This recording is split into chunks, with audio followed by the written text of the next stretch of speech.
Faktor cuaca, efek cuaca yang tak menentu, berdampak akan kapan waktunya petani memulai memasuki musim tanam.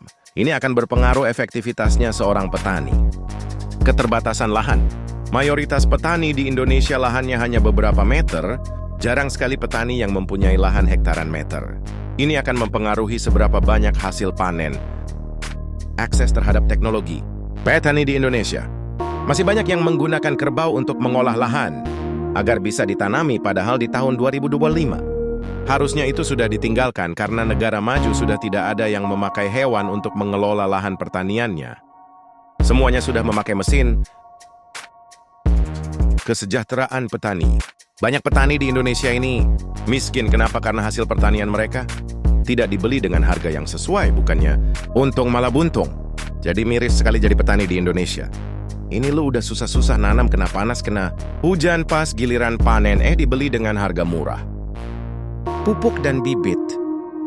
Lu tahu nggak kalau pupuk dan bibit yang ada di Indonesia ini kebanyakan impor dari negara lain? Kenapa? Karena lab-lab yang ada di Indonesia itu nggak bisa menghasilkan pupuk dan bibit yang kualitasnya nomor 1. Jadi kalau lu nanam itu bisa jadi bibit yang lu pakai dari turunan yang ke 100 bahkan ke 1000. Jadi gimana lu mau dapetin hasil yang optimal kalau dari bibitnya aja lu nggak dapet yang kualitas yang terbaik? Pupuk harganya mahal, sudah mahal langka. Kalau mahal barangnya ada, masih mending kebijakan pemerintah. Di Indonesia ini suka aneh, kebijakannya suka berganti-ganti. Setiap ganti pimpinan banyak kebijakan yang tidak menguntungkan di sisi petani.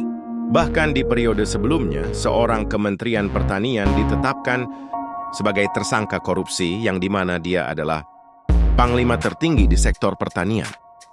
Duitnya dipakai buat apa? Buat nyawer biduan dan buat ulang tahun cucunya. Gila, itu uang yang dibiayai oleh kita rakyat yang gajinya nggak seberapa. Tapi saya sangat berharap besar kepada Pak Menteri yang baru untuk bisa mengangkat sektor pertanian yang ada di Indonesia. Kita ini negara luas, apa aja yang bisa tumbuh di Indonesia. Tapi terlalu banyak impor. Kita ini nggak anti impor, tapi dari tahun ke tahun, Indonesia ini nggak ada kemajuan, impor mulu kerjaannya. Saya tetap optimistis untuk Indonesia. Emas 2045. Ayo kita sama-sama benahi sektor pertanian yang ada di Indonesia untuk mendukung ketahanan pangan di kondisi dunia yang tidak menentu ini. Pak Prabowo, tugasmu sangatlah berat, tapi kami berharap engkau bisa mengemban amanat yang dititipkan oleh rakyat untuk memimpin perjalanan Indonesia menuju 2045. Menjadi Indonesia emas. Salam hormat untuk Presiden ke-8 Republik Indonesia, Pak Prabowo Subianto.